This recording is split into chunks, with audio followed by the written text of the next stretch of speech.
Good day, gentlemen. James Marshall here. Now, in today's video, I'm going to be discussing the topic of how has dating changed over the last generation or so.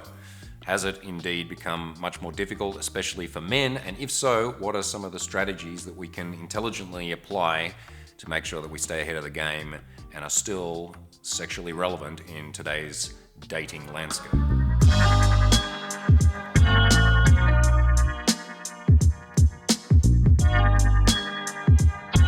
Now, I've personally been in and sometimes out of the dating market for around 30 years. I came of age and started dating in the 90s and have had girlfriends and lovers consistently over the subsequent decades, except for some periods of monogamy and polyamory when I've been out of the dating market for periods of time.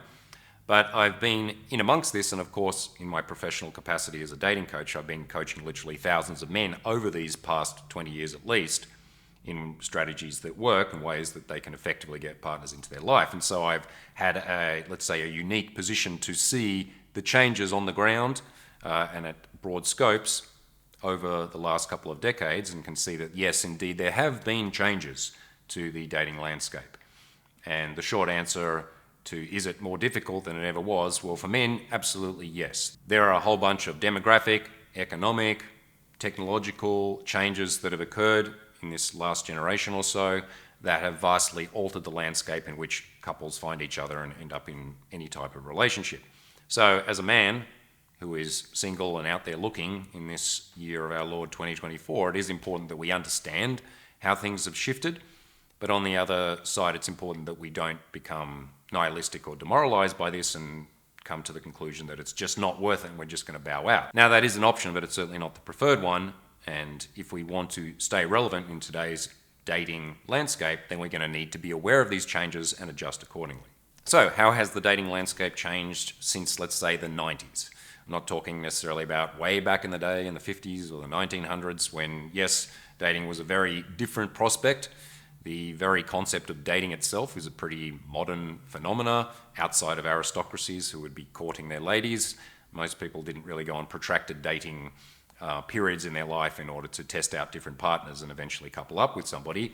They met someone at the village dance, or their parents hooked up people together, or they met through their church or their immediate community, and there was a limited supply of both single men and women, and people tended to hook up. And the stats show that in the 50s and before, most people were coupled up and married by their 20s, having kids in their 20s, and more often than not would stay with each other for the rest of their lives, or long periods or long pieces of their life anyway.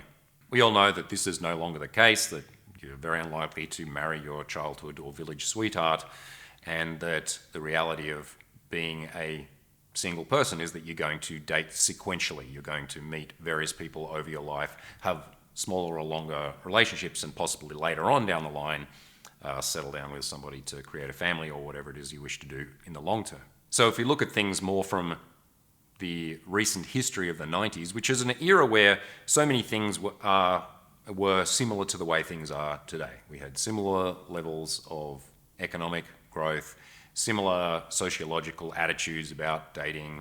It was not unheard of or taboo to be dating outside of marriage. Even the music is semi-recognizable with grunge and early hip-hop and dance music. And I remember back in the day being a guy that was 18 through to my 20s, going out and being a single dude. One thing that sticks out to me is the fact that more or less everyone within my extended social network, from the coolest to the nerdiest, from the hottest to the most average-looking, were almost all out and eventually got into relationships and had subsequent and sequential relationships through their life. There wasn't really this stark and large group of men that was simply outside of the dating pool. Everyone was trying to get something happen. And we certainly weren't particularly effective at it. What did that mean? It meant going out to pubs on Fridays and Saturday nights, or clubs, going to parties, going and hanging out in third spaces, such as the centre of the town or the skate park, or the local community centre, in parks, on beaches.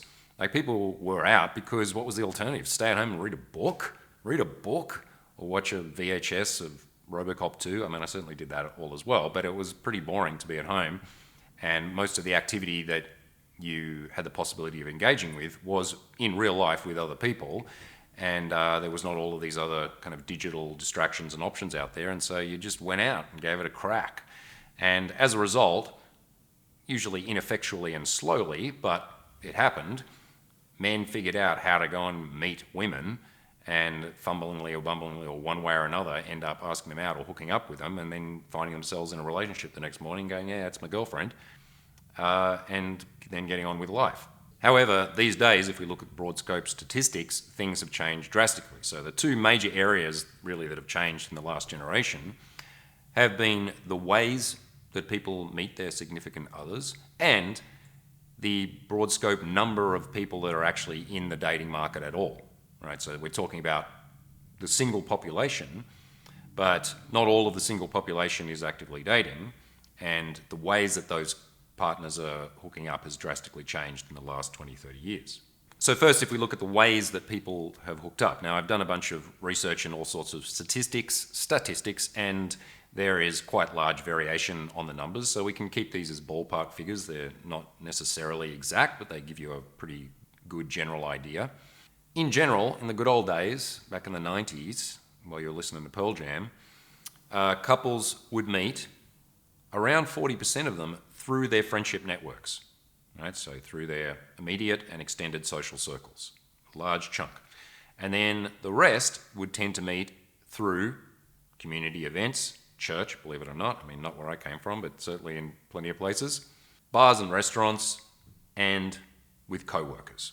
Right, so essentially, your options of meeting a partner were really all to do with your extended social networks, whether they were your friends that you hang out with on the weekends and have barbecues with, whether it was going out to social third spaces and trying to meet new random strangers, or through what it is that you're doing day to day.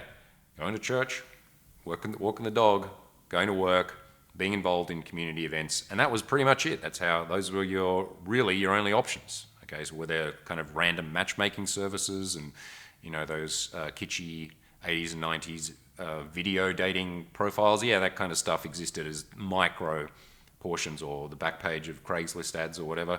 Sure, people would bump into each other in other random ways, but the vast bulk of humanity was hooking up through what was immediately available to them in their social world.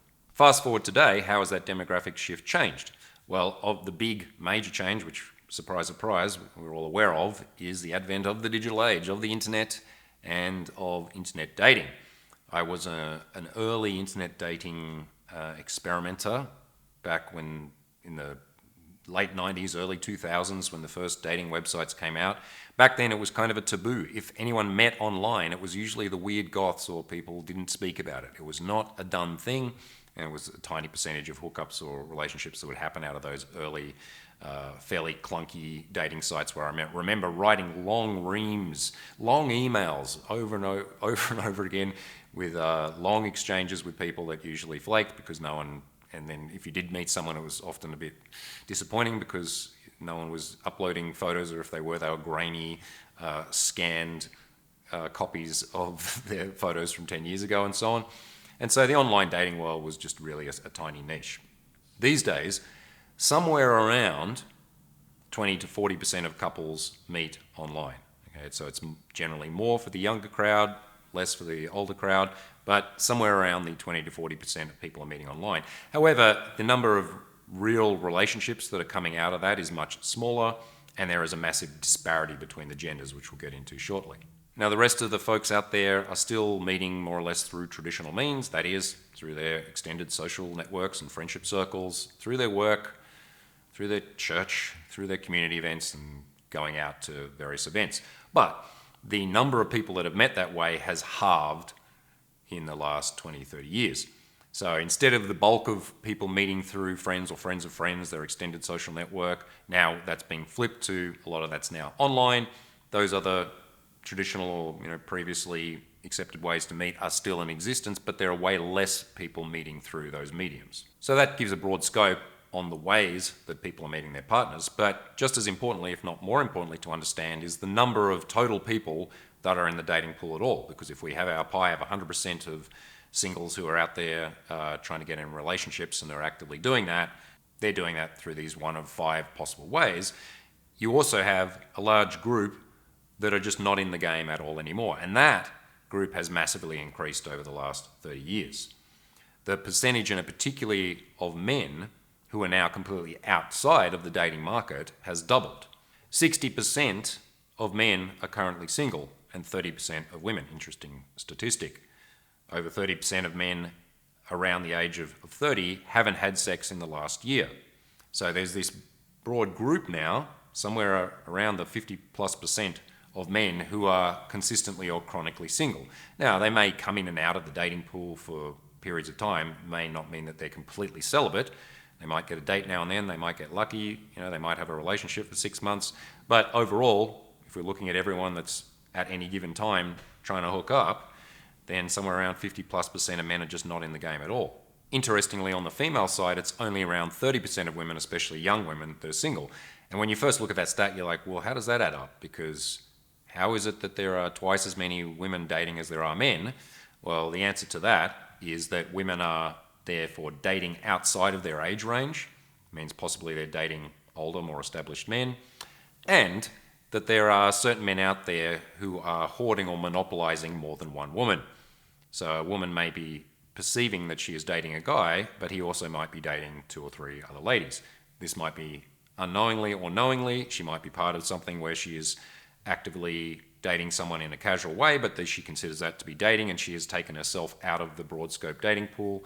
Or more likely, within certain echelons or certain groupings of men and women, you have a bunch of people who are kind of promiscuously hooking up with multiple partners, taking numbers of active singles out of the market for the general population. So there becomes, and this is certainly something that has changed over the years, there becomes a wealth gap or an inequality gap when it comes to access to women, access to sex. Which means that for some percentage of guys in this modern age, they're getting a lot more casual sex or relationships or being able to command multiple women than they would have perhaps 30 years ago, at the detriment of many, many other men who are now not getting access to women at all. None of this has happened in a vacuum. It is interesting and important to look at, okay, why have these things changed? The most reductive or simple answer would just be to say online apps and things like online porn and OnlyFans, that this has somehow totally skewed the way that society dates.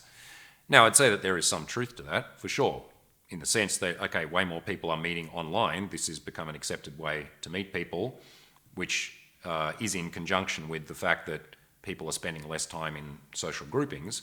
But these are, I would say, more like effects rather than causes. They're symptoms.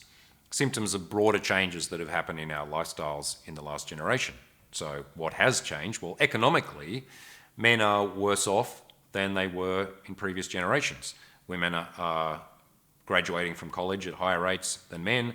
Men's real-world wages have stagnated over the last generation, whereas women's has stayed more or less the same or increased in some areas. And economic pressures in general have meant that men have less purchasing power, are staying at home with their parents, are less likely to have their own apartment, have their own transport, be at a material level where they're able to sustain themselves and therefore able to also either sustain a woman or impress her enough to come home with you at least. Before I go further into analysing the modern dating landscape, I want to let you know about an incredible course that I'm going to be releasing in a couple of weeks from now. The 5 Principles of Natural Seduction Brotherhood is a 6-month mentoring program with myself where I will lead you personally through the complexities and the intricacies of dating in 2024 with time-honoured classic techniques that are also adaptable to the modern era. This program includes my magnum opus, 5 Principles of Natural Seduction Legacy Edition, which is dozens of hours breaking down all of my technicalities, both the internal state control in a game, confidence aspects, as well as the extremely practical how to, what to say, how to have amazing conversations, flirt, qualify, and lead your cold approaches and your dates through to the bedroom and to the relationships that you desire. This is an amazing chance for you to work with me, with ongoing webinars, Telegram group, accountability, missions, and a huge range of bonuses that I've thrown into this program. It's massive and it's coming out middle of July, so stay tuned for that. You can also sign up For a free webinar with me, ask me anything, bring me your seduction related questions, and I'll happily answer them. The link is in the description. And now back to the video. So, with the broad scope changes in both demographics and economics, it can be understandable to see why so many people have turned towards the apps to meet their partners. Because on face value, it seems to be cheap and an easy way to meet partners. I've certainly spoken about this at length before, and not the first person to note that dating apps are not effective for the vast majority of men. Even if we look at the very basic statistics of who's on the applications, it's more or less a 7 dudes for every 3 ladies that are on any given app, which means that automatically the odds are stacked against you. You are in fierce competition with way more men for a tiny pool of women, which, of course, in a buyer's market means that she has the pick of the bunch and she's got way more choice, and therefore, on average, most of the men are going to be left behind. Also, dating apps are incentivized to keep you single and lonely, actually, because they're not a charity. They are designed to make revenue, and how do they make revenue? By single lonely men staying on the apps and paying for various upgrades and looking at the ads that are put on them. The algorithms are brutal in the sense that they only show your profile to, let's say, popular women if you exist within the top 20-ish percentile of what is considered to be attractive online. So unless you are of a particular Instagram fuckboy niche that really pops out at a viewer online, then more often than not, your profile will not even be shown to the types of women that you want to. You will be competing for the bottom 20% of women with 80% of the rest of the men. So even though it may appear to be a low investment or easy way to try and bring partners, most of the time this is a fallacy. Most of the time there is the impression that there is a lot of choice, but in terms of how often this yields a hot date or an amazing relationship, this is increasingly scarce. Add to this, due to the technological changes and the way that people spend their free time, men on average are way less social and therefore have way less social skills.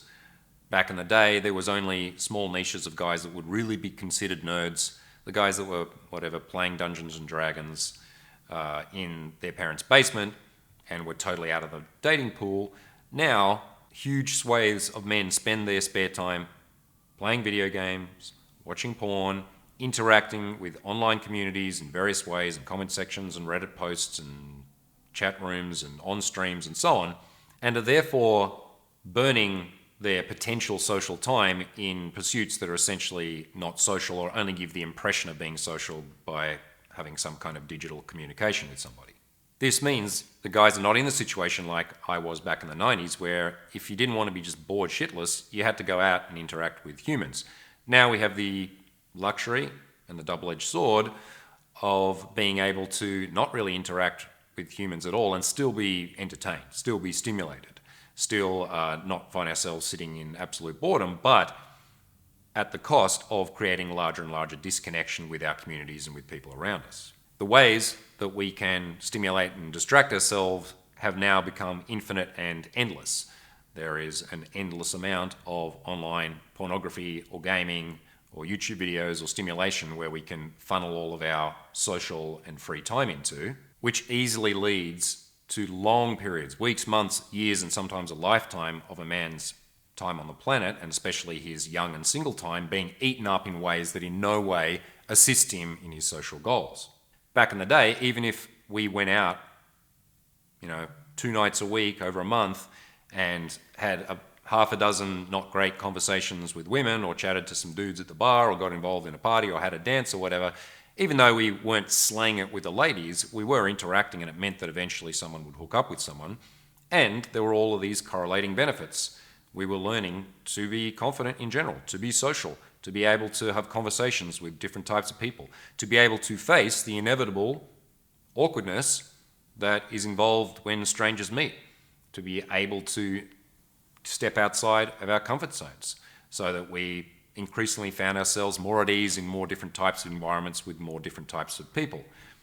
Now, the easier and more comfortable options of staying within your own room and interacting with people only with a digital buffer between you, although that may appear to be easier and more comfortable, and it certainly, kind of keeps you company on a base level, it's meaning that so many men are not developing the necessary social skills in order to be able to go out there and enter the sexual market. And so you have this situation where there's these larger and larger chunks of dudes who are just bowing out. This silent quitting, this apathy, this withdrawal into digital worlds or online communities which don't interface with the real world at all. So in conclusion to the way that things have changed, it's that for some people things haven't changed really at all, and for others it's changed drastically. It's more that there is now a greater class divide when it comes to access to sexual resources. Similarly, or let's say contrastingly to what's happening in the financial economic world, where the rich get richer and the poor get poorer, and it's harder and harder for people that weren't born into wealth to ever own a home or to pay for their education or to be able to have stable jobs. Those things have shifted, and there are resources that get funneled up the chain to people who have more than enough, and there's lots of people who have less than they need. And this is also reflected in the dating market. There are still plenty of people out there who are meeting their significant others through friendship circles, by going out, by being social, yes, online as well, and women are benefiting from this more than men, because the nature being that men are the pursuers and men are always looking for a piece, and if a woman puts herself out there in any kind of way, she's just generally social, or maybe she flirts with the apps occasionally, that she is going to be hit on, and a relatively attractive, well-socialized woman will have no problem having relationships throughout her life. But for so many guys, because of all of these demographic, technological, financial changes, they're being gradually squeezed out of the dating pool. Now, are there solutions to this, or is this something that you just need to put up with and accept? No, of course we're not going to just put up with it. Imagine if that was my message. I just suddenly decided this was the final TNL video. I go full black pill and go, modern dating is really hard and impossible, so you should just give up. Hope you enjoyed the last 15 years of videos. I'm out of here. No, we have solutions. So stay tuned for part 2 of this video series, How to Navigate and Thrive Within the Modern Dating Landscape. Part 2, coming out in just a couple of days. And even more important, stay tuned for the launch of the 5 Principles of Natural Seduction Brotherhood, which is my 6-month online mentoring course with me, where you get to be coached through the delicate and often difficult initial stages of becoming competent, intermediate, and then masterful at seduction. This includes my magnum opus, the 5 Principles of Natural Seduction Framework, which is both a theoretical principle, philosophical, and practical roadmap for you to master this area of your life. Also, right now you can sign up for a free webinar that I'll be holding in the lead up to the launch. This will be an intro to the 5 principles where I explain how it all works and answer any questions that you may have that you've been wanting to ask me. So if you'd like to sign up for this, it's coming up on the 11th of July. You just click the link below, register. It's free to attend. You get to see me in reels, chatting with me and asking me questions and having some fun. You're going to love it. All right, this is James Marshall signing out. Stay tuned for part 2 in a couple of days. Peace.